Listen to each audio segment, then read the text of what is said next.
Hey, we would like to start off by giving our honor and glory to Yahweh Ba'Shem Yahushua Ba'Shem Karudash. Double honor to our elder apostles and elder bishops of Great Millstone rule well. Peace and blessings, health and wellness to the house of David elect. We out with GMS Mississippi County. And today, we out here doing a live stream at the Akia's house because our teaching location was blocked off and it was impromptu. Alright, so they got a lot of things going on in the city. So just for right now, temporarily, we're going to do a live stream at the house. Alright, and the brother will get that Acts 14. It's Acts 14, chapter 14, verse 22. Confirming the souls of the disciples and exhorting them to continue in the faith, and that must through much tribulation enter into the kingdom of the Most High. Alright, read it again with Bucket, sir. Confirming the souls, this is Acts chapter 14, verse 22. Confirming the souls of the disciples and exhorting them to continue in the faith, and that we must through much tribulation enter into the kingdom of the Most High. We must, through much tribulation, enter into the kingdom of the Most High. So you have to know the game plan. You have to know the stipulations of being in this truth, man. All right, yeah, the Most High gave us His heavenly gift. All right, we tasted the heavenly gift, man. But there's a price, all right, because I hate to call it a game, but the competition is, can you keep this truth through the matrix? Can you resist all the principalities? Can you resist all the resistance that's headed towards your way? Now that you got this diamond in your hand, the matrix is gonna turn against you. All right, the world is gonna turn against you. You got this precious jewel. So now those agents, just like in the movie The Matrix, you're gonna have agents willing to overthrow you. So now you have a bounty on your head, man. And understand the prerequisites, all right, that's before you to get to the kingdom, man. Understand the stipulations before you to get to the kingdom, man. All right? Hey, Romans 8, yeah, let's go. And it's Romans 8:18. For I reckon the suffering of this present time are not worthy to be compared with the glory which shall be revealed in us. And the sufferings of this present time, man. All right? Your car breaking down, and now every demon you had, it amplified times 10. So if you had a car demon, now you got a car demon time. It's literally a car demon. Now you got a car demon times 10. So as soon as you get this little car problem fixed, guess what? Another car problem. You get that fixed, another car problem. If you had a woman demon, now the narrative of you being a problem, now the problems in your household has amplified. All right, what else? If you had your own thorn in the flesh that you had to battle, your own vices, now they've amplified, man. All right, because we're at the end of this thing. See, the sufferings is gonna usher. So, how much closer do you think we are, seeing that your suffering has quadrupled, has amplified, man? All right, is it what's it? I got another one. All right, good. Go ahead, bro. I did 1 Peter 3:17. For it is better if the will of the Most High be so that ye suffer for well doing than evil doing. It's better to suffer for well doing than evil doing, man. All right. For example, you work on a job. Jake get fired from the job because they found out he was stealing. But you might get fired on the job because you didn't take the what last year or the year before that. You suffer for righteousness, man. You might have to live on a budget. It might have been a little hard for you for a couple weeks, but the Most High has you, man. All right. So it's better to suffer for righteousness than to suffer for being a nigga. That's right. All right. That's right. So and don't ever forget that, man. It might be uncomfortable. Sometimes standing your ground and put your foot down for the truth. You might not be used to being outside your comfort zone or standing up for something in front of people, man. Nah, be humiliated for Yahweh Ba'Shem Yahushua. That's part of that transition into the kingdom. It's part of the hazing as well. The humiliation ritual, man. Our brothers can't get bald heads no more. Can't get them shiny bald heads. Brothers can't get them goatees no more. That's part of it, man. All right. Brothers have to cut out the dreadlocks. Now you have that look that Eve liked. It's part of it. All right. That's part of the suffering. We not in the brothers and sisters who make garments for us. They're beautiful garments, man. But we're not out here on the highways to make a fashion statement. The garments represent sackcloth. The garments represent we're basically like on college campus eating egg yolks and shit. You know, running around a college campus with feathers all over you. It's a humiliation ritual. It's a hazing. All right, but I'm not going to hold brothers from bringing out scriptures. So, any other brothers got scriptures? Go ahead, Yaron. I got you as well on YouTube.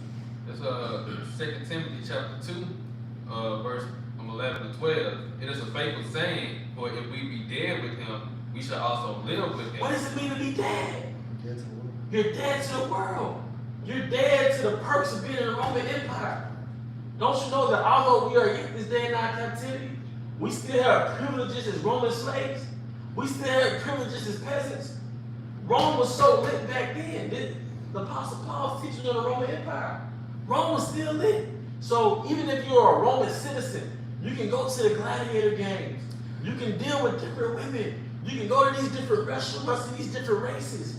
That's equivalent to being in bars and being brought up with Keisha and all that, man. We still got perks, even though we're yet this day in our captivity. But being dead in your house is killing that man. They can live in the Roman Empire, man. So the new creature can live eternally in the kingdom of heaven. All right? That's what it means to be dead in your house. You killed the old man that was excited about this crap, man. And we got to bring it in balance. You can go to a bar. You can enjoy yourself. But that's no longer our life. All right? You got it, bro. What's more of that? Go ahead, bro. It says, if we shall also reign with him. If we deny him, he will also deny us. Hey, ultimately, in the time we're coming into, part of that suffering is the guillotine. Part of that suffering is being in a concentration camp, and we don't know how long we're going to be in a concentration camp. It said, behold, the devil throw you in prison for 10 days. But that could be any length of time, all right? But the thing about it, we're not regular niggas in that concentration camp, all right? That concentration camp is the culmination of what we've been doing out here for years. That's the end of our ministry. The end of our ministry is the concentration camp. The end of our ministry is the guillotine. And if we're worthy, we have the opportunity to show Yahushua that we're for him. By the, not in words. When you cut yourself off from the world, you're showing Yahushua, hey, I want to be where you at. I want to be in the kingdom with you. Fuck this place. You know? Go ahead, bro. This Romans chapter 8, verse 18. For I reckon that the sufferings of this present time are not worthy to be compared with the glory which shall be revealed in us. The hell you caught? You know, you could have been a high value man in this society by today's standards, man. Now you work a $30,000. All right, that's suffering. You might have had a family in this truth, not a woman that took the kids and she can't deal with that new creature. You might have been a dope boy. You might have been kind of lit in your neighborhood. You know how you was that guy. But now you get changed up in the spirit and you work at a 9 to 5 and you read the Bible. Your woman can't get jiggy with that, man.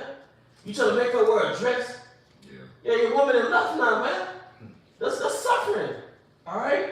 Your body got plagues, or your body got ailments. All right? Or even just the things that were spiritually cut off by Big Brother Yahushua, Big Brother Yahushua. It's like, damn, I can't do that. That's part of the suffering. And guess what? Sometimes your flesh will bother you. Like, damn, I've been in the truth 10 years. Damn, you know, everybody, you might have had a classmate that's successful now. You know, but you got to stop that, man.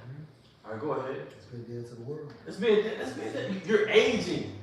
And you might, in most, the trajectory of an American citizen is by the time you are getting your 30s, you're supposed to have good credit. You might have a family.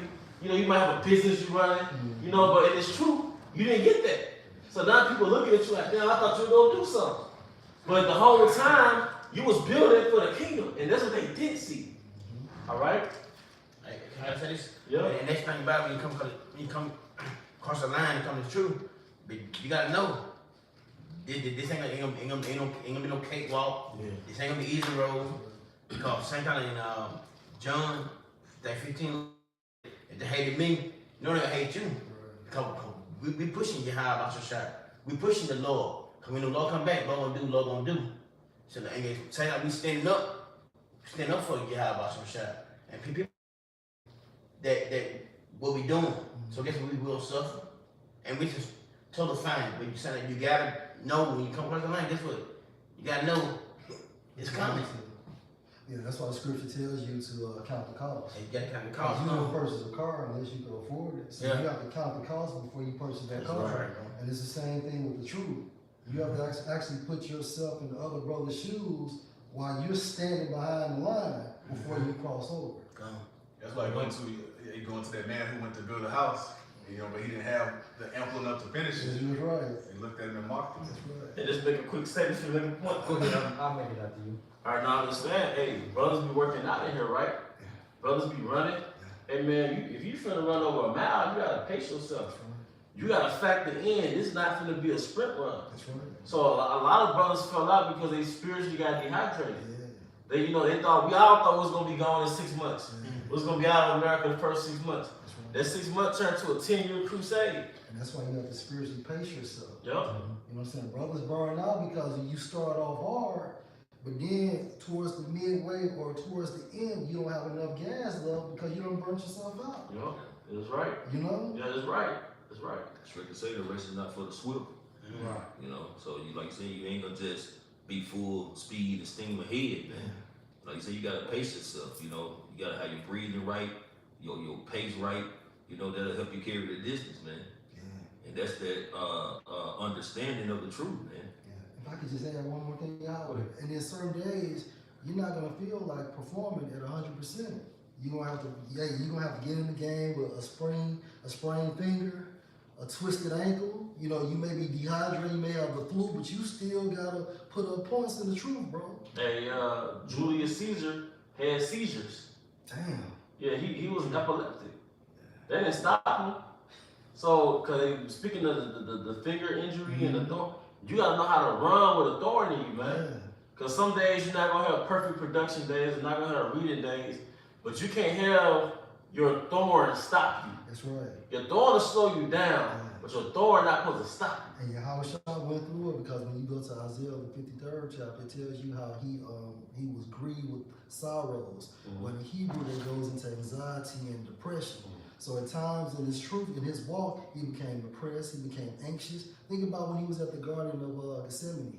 He was anxious. He was so anxious that he was sweating blood.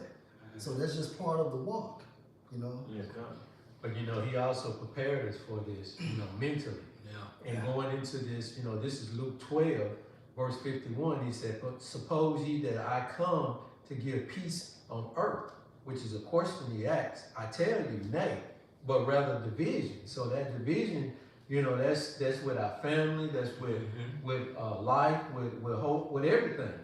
Verse 52, it said, "For henceforth there shall be 5 in one house divided, 3 against 2 and 2 against 3. And Yahushua, a classic example, he had 2 brothers in the truth and 2 brothers not in the truth. Look at Abram. Before he became Abraham, he was separated from his father, right? Moses was separated from his family. Right. So all the greats or the men of Yahweh Shem Ashai go through it, Right. Verse 53, it said, "For the father shall be divided against the son, and the son against the father." And that's because of doctrine, of belief. And we come into this time frame where we're going to be persecuted. So yeah, family may be cool at this time frame, but what happens when your name and your face along with the brothers are broadcast on your local news? Then you're going to see who was really down. Right. And be ready to be betrayed. Yeah. Be ready for your family to be like, yeah, he stay here.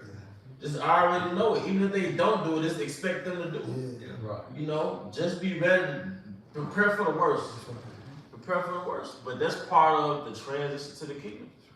All right? And it's good to have that mindset now, so when the time does happen to present itself, so you won't be too caught off guard. That's right. Yeah, just know your girl. Your girl wasn't meant to be no ride or die. Right. Your girl was here to serve you or help you out until we enter into that next phase. Right. So we ain't expecting our woman that we deal with or have dealt with to be in the wilderness with us holding it down. Right. We just expecting her to hold it down while the lights on. Right. All right? Remember, you don't own, we're releasing. Releasing. Yup. Prepare for the worst, and the Lord can have it go either way. Because the Lord gonna save whole household, but He also gonna separate households. That's right. So you just gotta be prepared for if he do separate, like it's a possibility that it could be a separation when shit hit the fan. Like even you think, okay, she might be, but then it hit the fan and she goes sour. Well, even if it's looking like she could or they could be good, you still gotta expect the worst, man. And then charge the shit to the game. It is what it is. And it's only gonna happen once. And you gotta remember that, you know, when you're dealing with, especially the Israelite woman, you gotta remember how it went down with the serpent, man. So when these times come, they'll go to that woman, either threaten to do something to her, threaten to do something to her child, you know.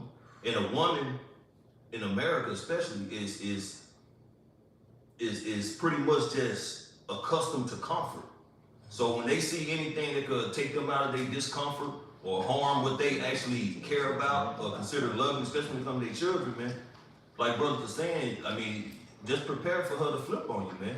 She'll tell you all day that, you know, no, she down for the cause, she wouldn't do that, but just pay attention to certain behaviors, man, when they come in your household. Hey, keep receipts. Yeah, You know, like certain shit that happen, like you gotta take notice of what they say. It's no. You know that. Look at this shit. Like, okay, if she do this, you know, gotta say if she can't ask a good chance, she can't multiply. That's right. You know, so you gotta like live with that. Yeah. But see, one thing about Western culture, like you always get into, they worship children. Yep. And then in Western culture, they teach you to love unconditionally. When you go into the scriptures, ain't no unconditional love in there. Love came with conditions. That's why there's certain laws you broke, you was out of there. Right. Your son, you know, lazy nigga, like, nah. This love is based on conditions. You not reading the conditions, we finna take you to the elders, nigga, we finna get you out of here. But Western culture didn't teach parents to think like that, especially women. That's why these women are right to put up the house for the general niggas. So we gotta factor all that in as we going through this grace period. Like this grace period was for us to take in intel. So when shit hit the fan, we already kind of, you know, it should not surprise us. You know, we get to that point. And well, there's a reason why women live in the city and men live in the country. Or it's women in the country. The city is for convenience.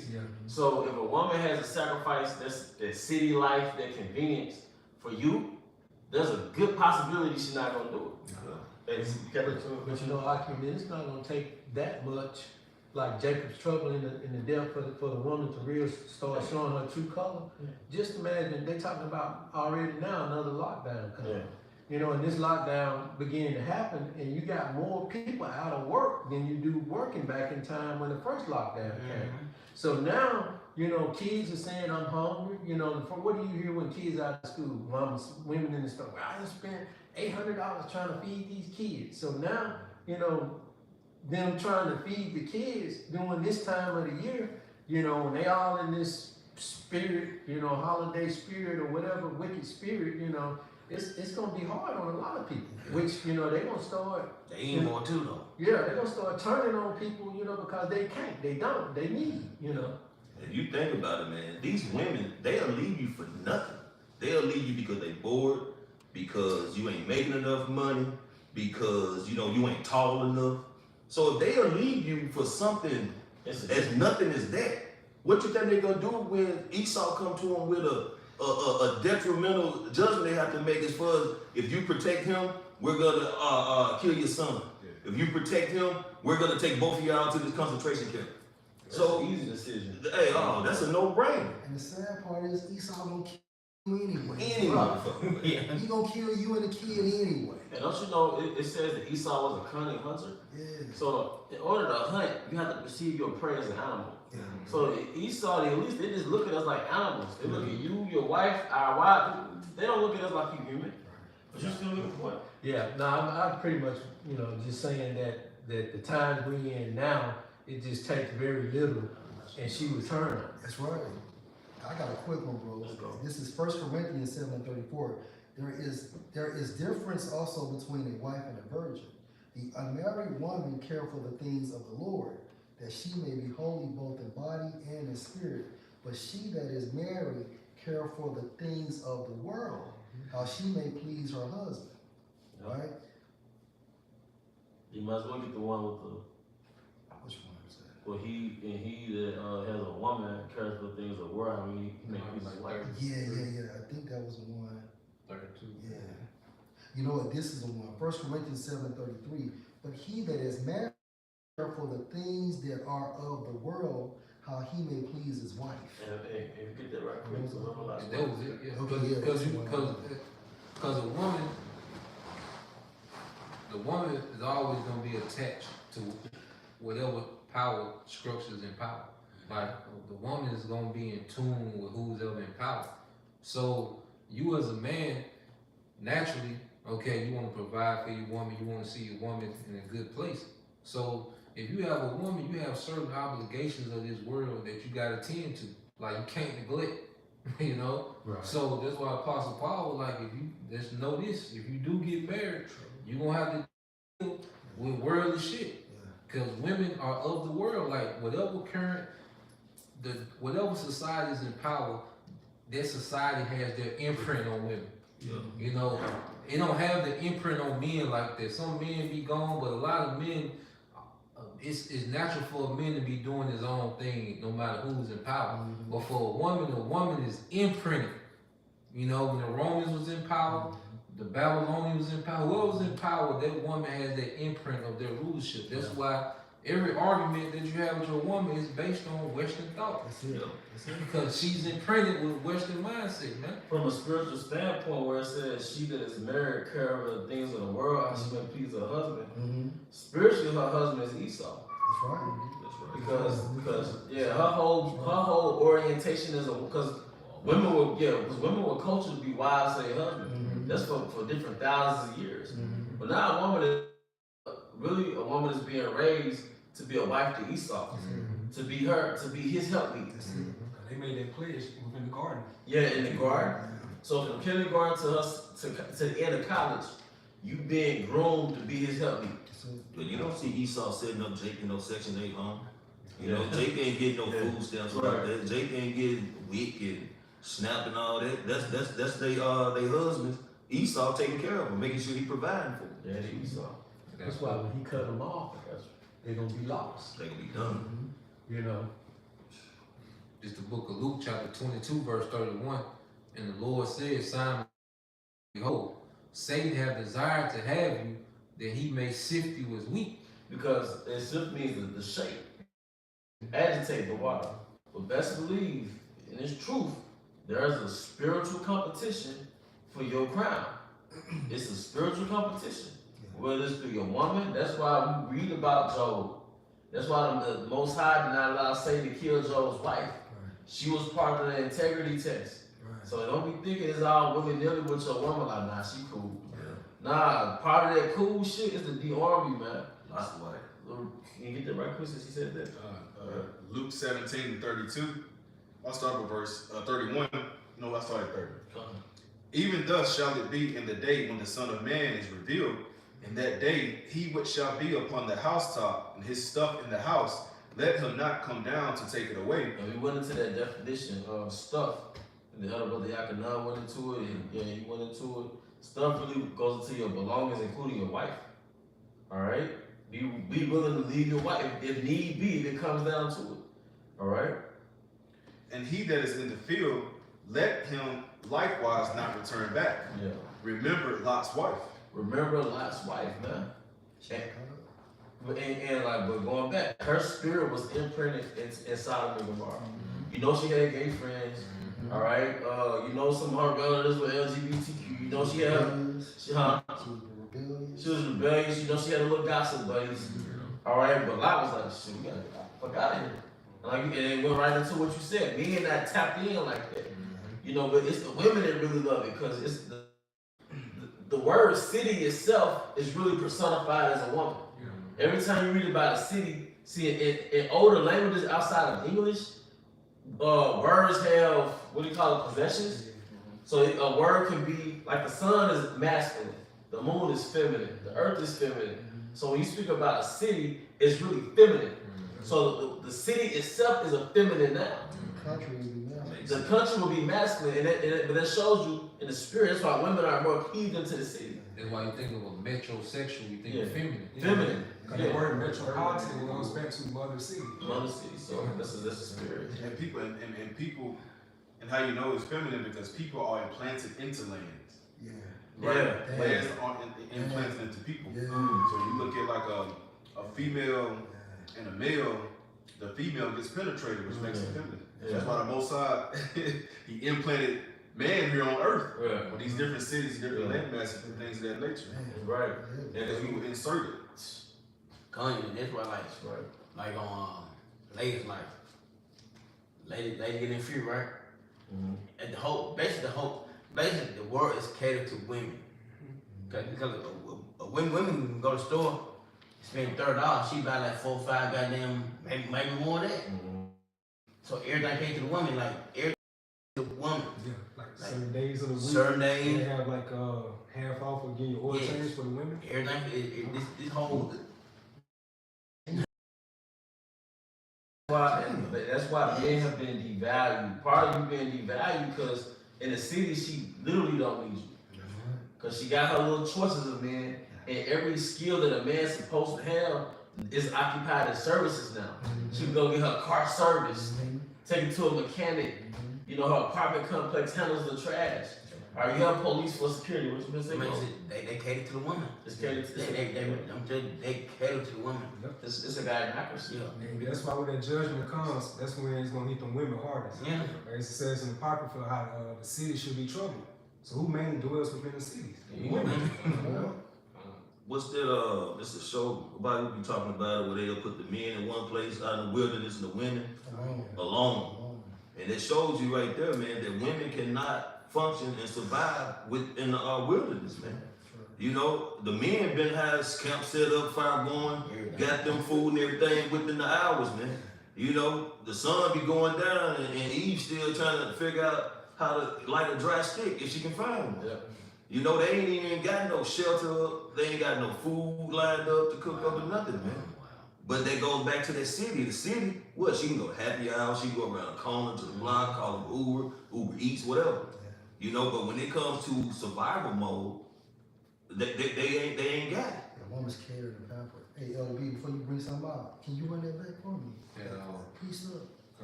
Luke. Yeah. Alright, it's back in the book of Luke chapter 22. Luke chapter 22, verse 31. And it says, and the Lord said, Simon, Simon, behold, Satan have desired to have you that he may sift you as wheat. Right, because if you think about it from a spiritual standpoint, Satan really can't do nothing to us if we marked as the elect, right? So what Satan does is make you conquer. No, so like he will make you beat yourself. That's what he tried to do with Job. He tried to make Job tap out through the spirit, and that's the same thing he do with us. And just to back that point up, this is John chapter 10 and verse 29. My Father, which gave them me, referring to the elect, is greater than all, and no man is able to pluck them out of my Father's hand. And when that term pluck, it goes into what? Seize. So Satan can't seize the elect from Yahweh Hashem.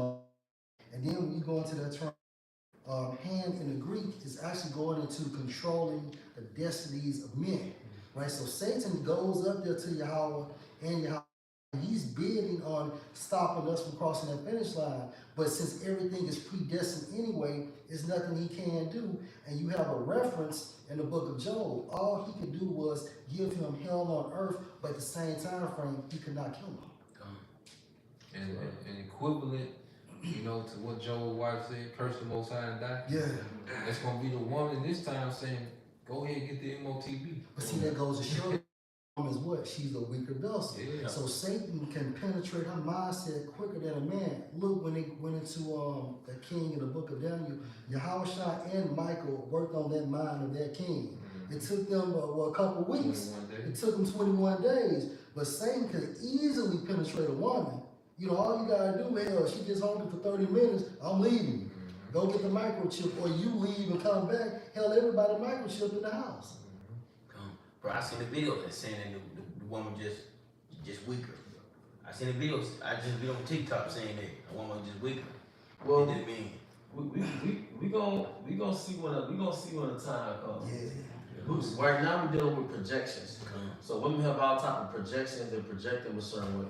But when the shit hit the fan, we gonna see the reality of a female. Come. Oh, you got your scripture. You do hold us on, right? Let's bring those out real quick, though. This is Ecclesiasticus chapter 25, starting verse 12. The fear of the Lord is the beginning of his love, and faith is the beginning of cleaving unto him. Give me any plague but the plague of the heart. You know what's so crazy? The fear of the Lord, right? So with that being said, you have to welcome death within that. The fear of the Lord, the fear of Yahweh Shemashah is welcoming death. All right? That's true fear. We got the example. Yeah, exactly. You know, Eleazar. Right. You know, about the swine, he didn't want to eat the swine. The 7 Hebrew brothers. Yeah. All right. The 3 Hebrew boys, Meshach, Hananiah, Azariah, and you know Daniel. They all counted death. They all counted death within the cost. Mm-hmm. Yeah, Stephen. They didn't have a fear of death. Mm-hmm. You know, like they knew, okay, I could die. You know, but I fear the Lord rather than this certain king. Than these certain, you know. Death is nothing but Uber to the Most High. Yeah. You know, they understood what comes after death. If they go into the spirit world. Whereas now people, you know, they think it's over with. Yeah. They also knew that they was gonna cycle back. They know that they knew they were gonna be in the kingdom too. All right. Verse 13, give me any plague but the plague of the heart, and any wickedness but the wickedness of a woman. Yeah, and the wickedness of a woman goes into what you brothers are talking about. Like her wiles to get you to bend the knee. You know, then on the spiritual level, the wicked woman is Babylon the Great. Because all the wiles of Satan are just manifested in the energy of Babylon to get you to go back, man. Because in order to physically bend a knee, you have to mentally bend a knee. So it's really a fight to resist this strange woman. Because hey, come on, John the Revelator bargained at the whore. Damn, it's a baddie though. Yeah, you know, you would be at Kroger or Walmart, you'll see Eve, you know she ain't right, but you like, she bad as a motherfucker. So even John the Revelator's like, damn, we in the whore though. So we experience her wiles every day with her ways. It said, every not the oppressor choose under her ways. So, and part of that wickedness of a woman is that she's seductive. So we're resisting that woman every day. She's enticing. All right, go ahead, brother. This Philippians 3 and verse 7. But what things were gained to me, those I counted loss for Yahushua.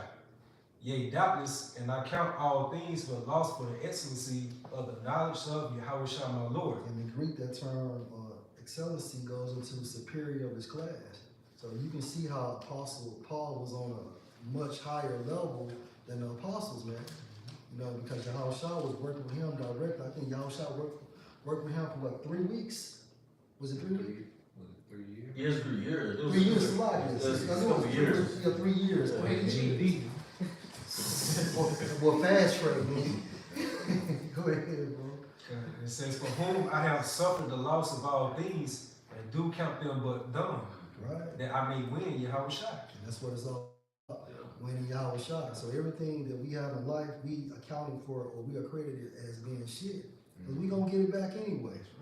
That goes to thinking immortal. You know, because what we lose on this side, even people, it's gonna come back.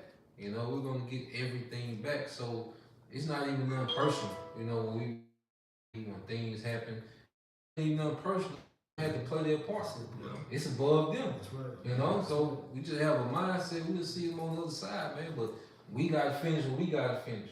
You know, why y'all shot told Judas that, dude, what I do is quickly play your part. You know, let's get to the next phase. You didn't take it personally. Yeah.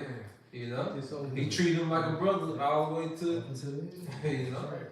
Hey, just like we have to, you know, understand wickedness to understand righteousness. We gotta learn, we gotta understand how to feel or what it's like to lose, to appreciate and understand that win, man. You know, we're gonna give more praise to Yahweh Shem Yahushua for Abaratazah, we're part of the elect, man, in the kingdom of heaven to hold the position we in.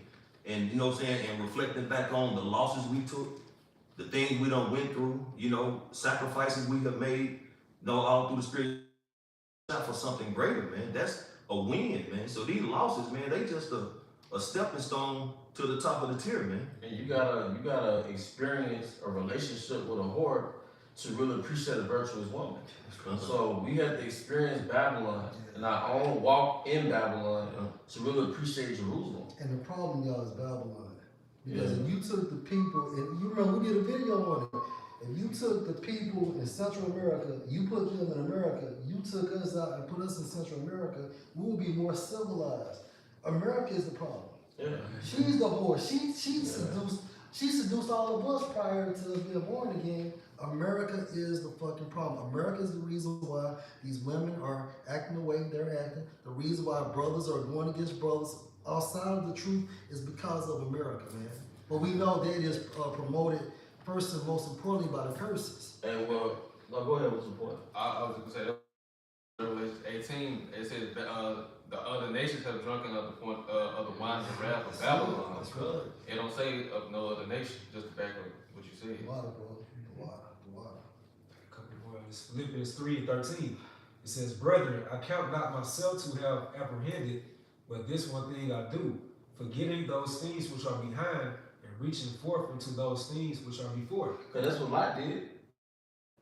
You gotta remember, your wife just got turned to a pile of salt, and he forgot the things that was behind, and thought about the things that was before him, man. So that's what we're spiritually doing. Remembers Lot Weiss, man. I'm gonna get my words mixed up, but we're forgetting America. Cause guess what's gonna happen to America? Pile of salt. That's right.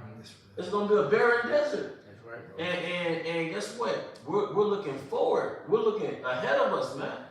And that's why we do these lessons. That's why we're on the highways and the byways, because it's an inspiration and it's a reminder to look forward. Because the rest of the 6 days of the week, you're dealing with the matrix.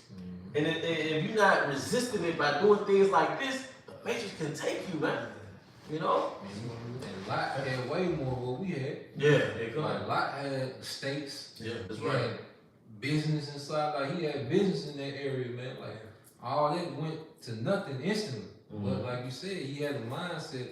Fuck, you know. Hey, What when did Lot, Lot have the most? yeah. What did he want the most? Hey, he wanted salvation, He man. wanted to escape that wickedness. Yeah. And when Lot, when his wife looked back, she wasn't looking back at no apartment. Oh yeah, that's a good point. You know what I'm saying? Because Lot, he valued the judgment that was coming to that place more than the things that he had. Because remember what it said, Lot was vexed. Yeah, so the judgment, he was like, shit, them niggas need that shit.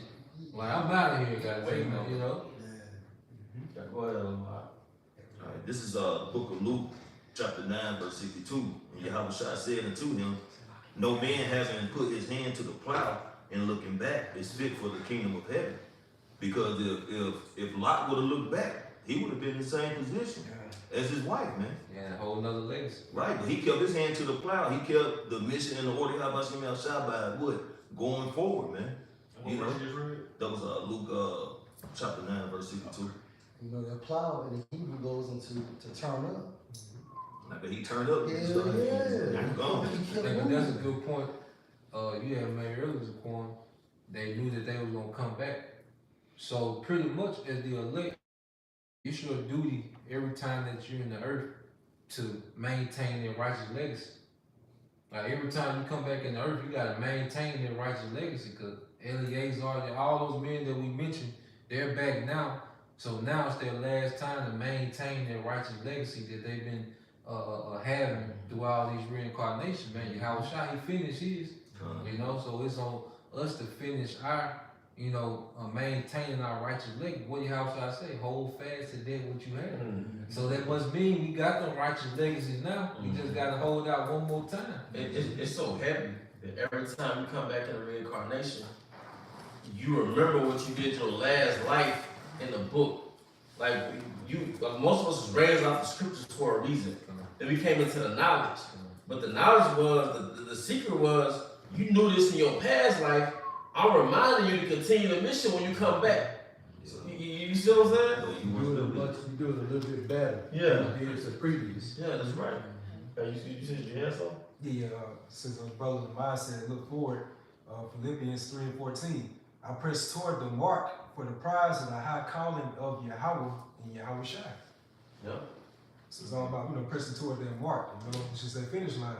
And you gotta look at it like those games back in the day, like Super Mario Brothers, Crash Bandicoot, games like that. They all had those, that straight line, and they had those different obstacles trying to, pretty much keep you off from going to that finish line. That's right. But at the end of the day, what was it? It was a reward at the end. Yeah. So how much more the biggest reward we can ever receive? Eternal life. Eternal Sure, life. right. It was a street. It was a street. They all had levels too. Mm-hmm. The levels were like being reincarnated. Each time you got better and better. That's right. That's right. This is the book of Sirach, chapter 27. The birds will resort unto their light. So will truth return unto them that practice in her. And that connects right with the scripture, how in every incarnation, she making herself friends. She making them friends of the Most High, roughly paraphrasing. Yeah, y'all Got a right. book. Okay, go ahead. They just make it up. Sirach 1:14. To fear the Lord is the beginning of wisdom, and it was created with the faithful in the womb. And that's what's the problem with a lot of people. They don't even initially have that fear. That's right. Because they live life deliciously and or recklessly. So then they take that as though, what I need the Heavenly Father for? What I need to fear His laws, statutes, and commandments for? When I'm living fine. I'm living just fine without it. Self-made. I'm self-made. So now the Most High is not in all their thoughts. You really just turn it. For the Israelite man, when you put the Most High versus an Edomite or an heathen. But taking a look at those who are looking back, because let's say, for example, the Most High stated that the kingdom is already prepared for us. Wait and watch. That's moving forward. Yeah. But people are spiritually looking back because they're not even holding their head up. Yeah. They like it right here where they at. So this is a comparison unto Lot's wife looking back. Because the scriptures, in the context of it, it says, and she looked back and turned to a pillar of salt. She was behind him, right? That's right. And Lot didn't know she turned to a pillar of salt because he didn't look back. That's right. He obeyed That's right. the word of the Heavenly Father. That's right. And remember Lot's wife, man. Hey, you said you had something? Yeah, it's just to go back to what the brother said about when you come back and you continue your righteous legacy, because the scriptures talk about it where in Revelation where it told John that he was going to prophesy again to many peoples, nations, and kingdoms that's continuing his legacy. But this one is in Daniel. It's Daniel 12:13. It says, I'm reading the NLT. It says, as for you, go your way unto the end. You will rest, and then at the end of the days, you will rise again to receive the inheritance set aside for you. Okay, I can break that down. Yeah. That further proves that John came back as John the Revelator. So it's the same process with us, Lord will, The same thing with Ezra. The angel told Ezra, don't worry about it. Ezra, you're going to be fine in this time. Ezra was saying, woe is me at this time. Yeah. And then also, Ezra's, he's marked. He's marked for protection. Right. So, you're going to witness it, but he's marked for protection. Tawa. And most, oh shit, I said that word, hotel.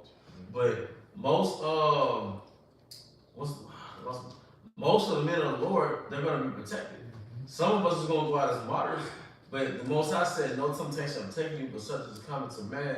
Yahweh is faithful that He will not suffer you to be tempted above that you're able.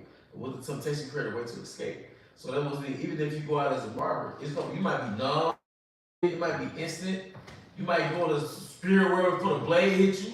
You know what I mean? It's the Most High in this balance. Nonetheless, that's the token. All right, that you gonna get saved, man. That's the token. That's that final token. That final test, man. Righteous shall scarcely be saved. The righteous shall scarcely be saved, man. Because if our body's going to be changed in an instance, in a twinkling of an eye, salvation is going to come in an instance, in a twinkling of an eye. So that's why, the scripture goes into those that endure unto the end, the same shall be saved. That means literally enduring up until that last millisecond. And it's all a test. And that concentration camp, that's the ultimate test. That's that final exam. But we're tested every day. Hey, and don't forget, like the elder apostle Gabar has been admonishing us, we have to pray. That's what strengthens you in this matrix, man. All right, who's looking at this one? I got something. All right, go ahead, bro. This is 1 Corinthians 9 and 16. For though I preach the gospel, I have nothing to glory of, for necessary to lay upon me. Yea, woe is me if I don't preach the gospel. Don't speak your gospel. Come. You know, we're talking about like, brother said about Luke 9, who put the hand to plow, looking back. If you're not, if you came in this truth and you fell out of truth, and the Lord will destroy you. It's end but no end but battle really. Because if you learn this truth and you basically get off your lead, and now you looking back like the scripture said, what in Philippians 3, looking back, you basically looking back. Done this, man. I know a lot of brothers in here could have great jobs. I know that. I know a lot of brothers like had a mind like, man, I'm gonna do this, I'm gonna do that. Now, if you still thinking about that, something wrong with you. Damn that, because we look at something way forward and better than that, though. Think about it. We got to look like kingdom. We get the kingdom. I ain't ranking your house out from shy. All the women in the world you want, and basically just live good. I feel people ain't struggling no more. I feel people ain't hurt, ain't sick. We up on no damn light bill. I ain't waiting to go to work. You know what I'm saying? Well, I just look forward to eating real food. Yeah, you know what I'm saying? And breathing clean air. Clean air. Like, for real. Enjoy your family. Yeah. So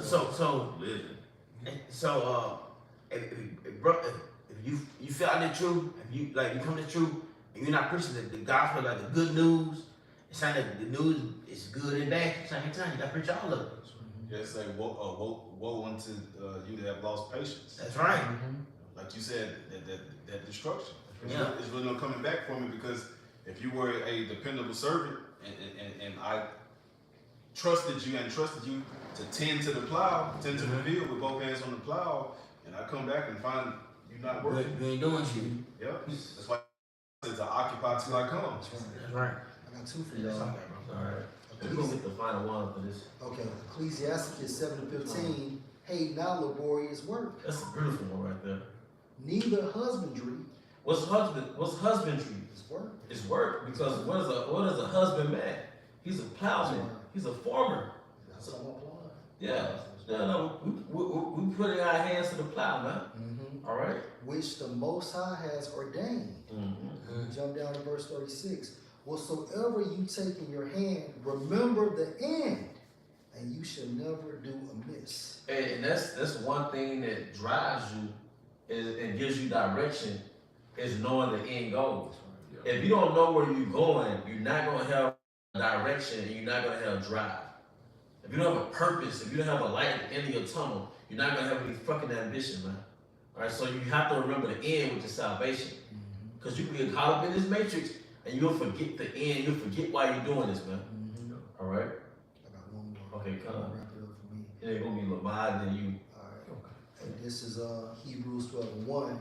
It states, wherefore seeing we also are compassed about with so great a cloud of witnesses, let us lay aside every weight, meaning burdens that troubles our flesh. Put out the weak nature. That's it, because we fuck up in this truth as well, but at the same time frame, you have to have a short-term memory, because Satan used that same tactic for you to destroy yourself by worrying about something that Yahweh Hashem has already forgiven you for. And come to scripture, don't let your sin weigh you down. That's it. Yeah.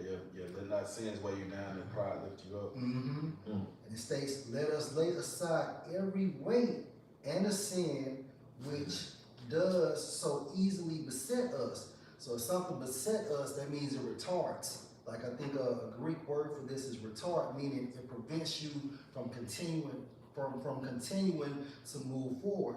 And then also a definition for sin is when you miss the mark. So we sin, we've actually missed the mark of being perfect in the eyes of Yahweh Shem Al-Shah. So whenever we miss the mark, we have to ask for forgiveness and then keep it moving. Because again, the wiles of Satan you to defeat you. Getting you to beat you, because there's nothing he can do. Right? So you want to add? Yeah, it said beset, and it said lay aside, because the closer we get to the end, it's like we gotta shed this. We gotta shed this shit, like this life, this world.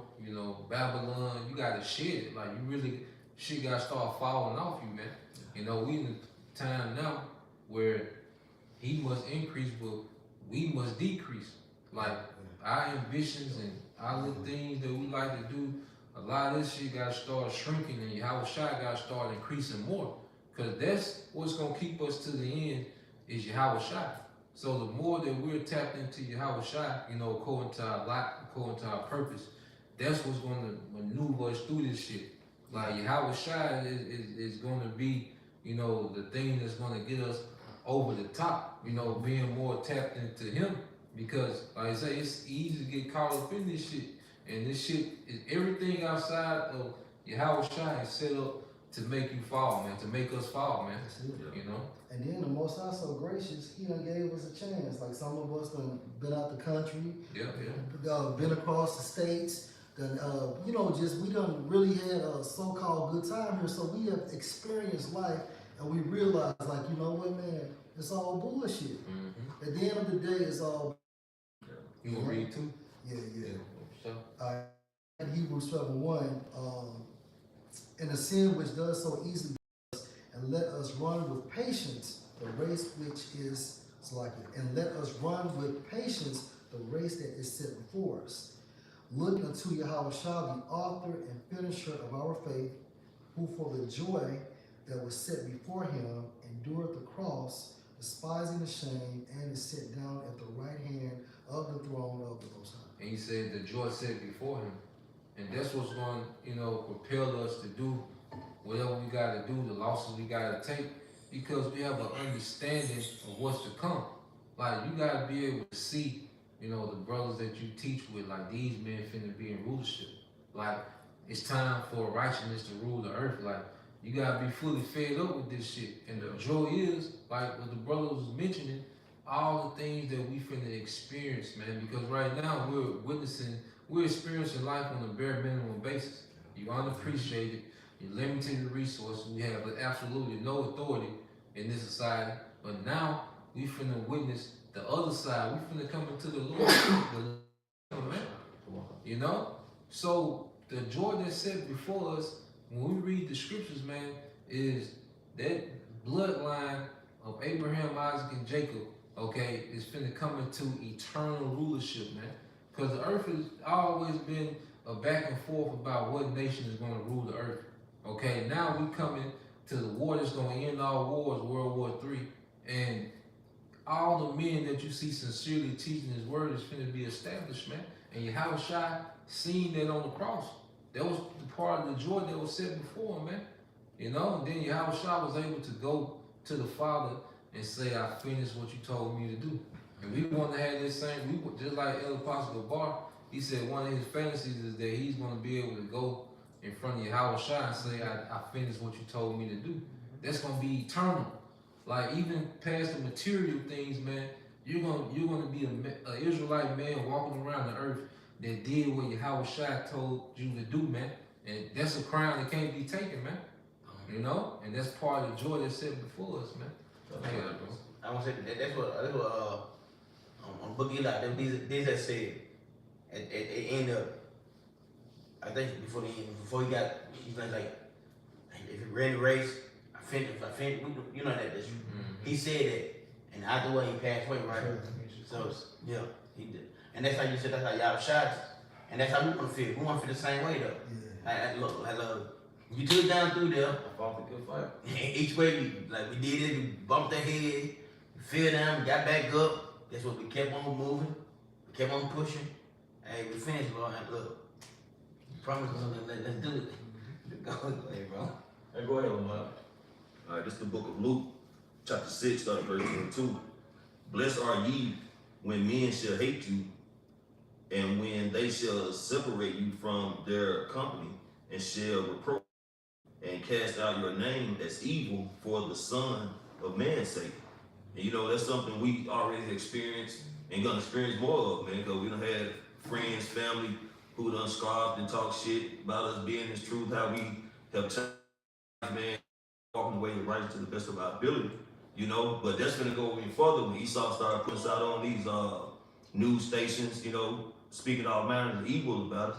You know, but that's something that part of the enduring in the fight that we're in, man. Okay? Verse 23. Rejoice ye in that day and leap for joy. For behold, your reward is great in heaven. For in like manner did their fathers unto the prophets. So our forefathers went through that, man. So, you know, this is a part of, again, this is just a part of the lot, man, of being a prophet of Yahweh Shem Yahushua. Okay, being a servant of Yahweh Shem Yahushua. So, with that comes with a great reward for his brothers going to by enduring, continuing on, keeping the good fight of faith, keep pushing, you know, get weary, but, you know, keep fighting, man. Never give up because, you know, the finish line is there. We can see the ribbon, man. You know, we just trying to go and get there and break through it, man. So just continually pray to Yahweh to strengthen us when we're weak, man. Talk to brothers when you're getting weary. And just know the fight is almost over, man. You was gonna make a point, right? Yeah, I was gonna bring out a scripture to back up you and Ayash on what y'all was saying. This is Hebrews 4 and 14, 144. Seeing then that we have a great high priest that is passed into the heavens, Yahweh Shah, the son of Yahweh, let us hold fast our profession. You know, which our profession we doing, you know, so you guys are going into how we have to fight this fight. You know, for we have not an high priest which cannot be touched with the feelings of our infirmities, but was in all points tempted like as we are, yet without sin. So he made, like Ayash was going in, he was the example that we got. You know, as long as we hold fast to him and stay within him, you know, we will see that finish line and that salvation. You know, and the last one, it said, let us therefore come boldly unto the throne of grace, that we may obtain mercy and find grace to help us in times of need. And that's what we're doing, because we know that time is before us, that time of need, Jacob's trouble is coming, which we're gonna need Yahweh Shai and Yahweh at that time. So, you know, we just steady holding fast to that final, you know, that final pow, you know, of the finish line. And boldness, because you're able to be bold because you did what was required. You know, like anything you do, if you handle your business, if you got a meeting in the morning, but you cross all your T's and dot your I's, you're gonna come to that meeting bold. Like, you got your information, you got the numbers, you got everything that's required of you. You're gonna be bold in that meeting because you did what was required. That's how brothers gonna be in the kingdom. It's gonna not a sense of pride, but hey, we did what we were supposed to do. You know, we're not gonna have that shame as our people 2/3 coming back, because nah, man, those men stood stiffly. Like, that's gonna be a forever legacy, man. And you hit that close point. Yeah, like this is just rewriting what we started out with the book of Acts, how it goes to through much tribulation we should into the kingdom. This is a quote right here, says, sometimes God will put a Goliath in your life for you find a David within you. So, you know, you think about, you know, how it goes into there's no testimony without test. And then Goliath, ultimately, you know, this westernization really going into Esau Edom. You know, as it says within Revelation, how they overcame him, referring to the hierarchy of Esau Edom by the Lamb, and also by the word of their testimony. So this testimony is really going to help us get through this road of Yahweh Shai. And it's not going to be easy. It's going to be very bumpy. Yeah. But then at the very end of the day, it's going to be worth it, man. That's right. And yeah, well, hey, that's heavy, man. That's something to meditate on. You know, but with that, we hope you brothers just edified. Once again, we want to give all honor and glory to the honor to our elder apostles and elder bishops of great millstone of the well. Peace and blessings, health and wellness, and house of David the elect. Abba, Abba, Shalom.